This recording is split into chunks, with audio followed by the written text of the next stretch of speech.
Ah, itong si Sara Duterte, dahil nga mainit na ngayon ang balita na posibleng lumabas na ha, ah, ang arrest warrant kila Bato at kila Bongo, ha, itong si Sara Duterte mayroong advice sa dalawa. Kaya lang ang advice naman ni Sara Duterte, insulto naman. Hindi naman to advice. Hindi naman to advice itong sinabi na ito ni Sara. Ha? Mga kabunyog, mga kabayan. Ano ito? Ha? Mahirap tong sinasabi na ito ni Sara Duterte. Sa kanya madali ito. Pero kay Bato at kay Bongo mahirap to. Ha? Anong sabi ni ano? Anong sabi ni Sara? Kumuha ng magaling na abogado. Ang advice ni Sara kila Bongo ganito. Ang pinakamagandang paghahanda nila ay kumuha sila ng mga abogado nila na mayroong alam sa batas ng Rome Statute sa ICC at sa international law para mabigyan sila ng maayos na advice. O, sinabi yan ni Sara February 24.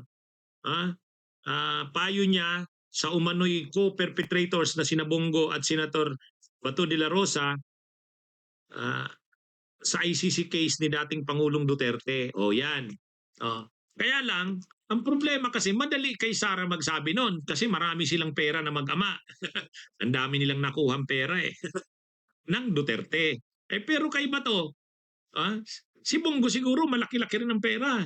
Pero kaya ba ni Bongo na ay ni Bato magbayad ng 150 million sa abogado? Ha? Kung totoo yun na 150 million, dahil totoo daw talaga yun, 150 million ang bayad kay Kaufman at sa team niya, o kaya ba ni Bato yun? Billion yun sa isang taon. Lampas. Tapos magbibisita yung kanyang pamilya. Sila Sara Duterte, kaya. Oh, nagpapalit-palitan sila ni Baste, ni Pulong, ni Kitty, pati mga anak mga anak ni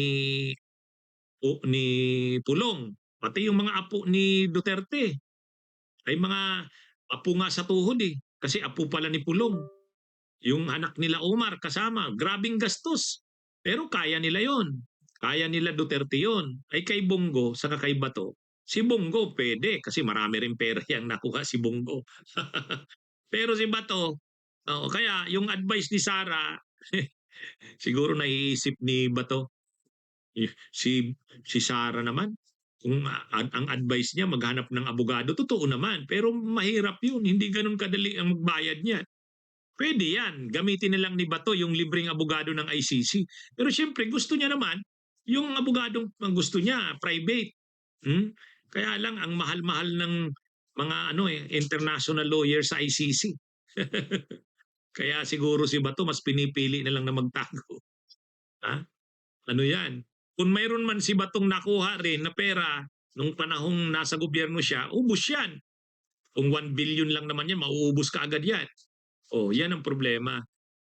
Kaya lang si Sara, ang advice sa kanila, maghanap lang kayo ng abogado ninyo para maghanda na sa pagtatanggol sa kanila.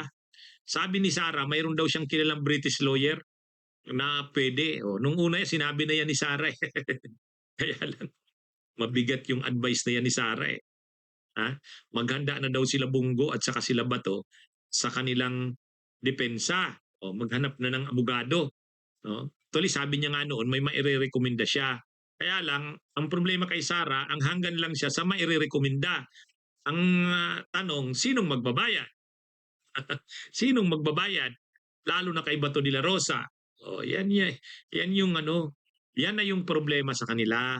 Ay noong, sabi nga ni Senador, ni Congresswoman Leila de Lima, ang problema kasi sa kanila, noon sinabihan na sila na wag masyadong mayabang na parang hindi nila pananagutan yan. Magtira sila ng na darating ang panahon pananagutan nila yan. Ay hindi, binaliwala daw. Tingnan mo nga naman. Tingnan mo nga naman. O ngayon, namumroblema sila. Nagtatago na si Bongo, ay si Bato. At problema yan talaga kapag lumabas yung arrest warrant, kukuha sila ng abogado kung maaresto sila, international lawyer, ang pambayad niya. Ang kay Sara, advice. At sabi nga noon ni Sara, mayroon siyang mairerekomenda. Ang tanong, ang pagbayad. Actually, ngayon nga, kung ang Duterte, Kasi kapag natuloy yung trial, ang trial ay tatagal ng mga 1 to 3 years.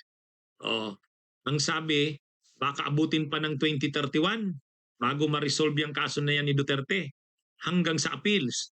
Oh, grabe. Ang magagastos ng Duterte diyan kila Kaufman, grabe, ano? Ilang ilang pong bilyon kaya yan?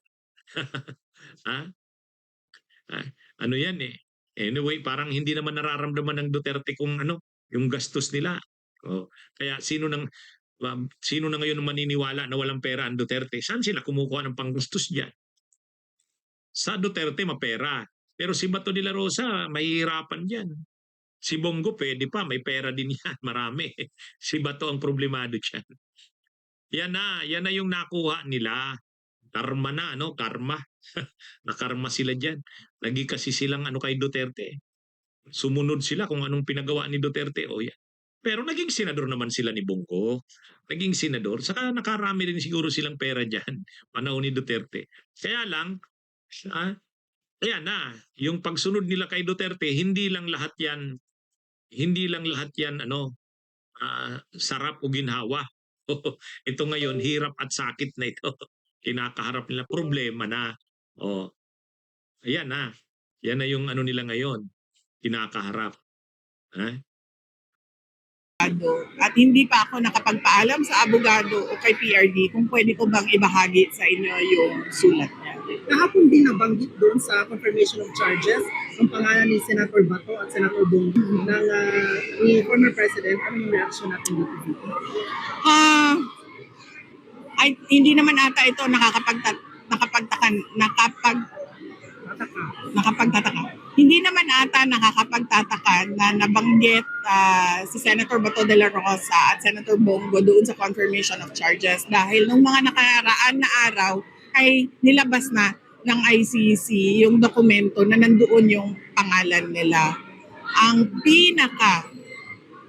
magandang depensa nila at paghahanda nila ay kumuha sila ng mga abogado nila na merong alam sa batas ng sa Rome Statute, sa ICC at sa international law para mabigyan sila ng maayos na advice. Yes, VP, minsan mo na lang sa mga Pilipino dito.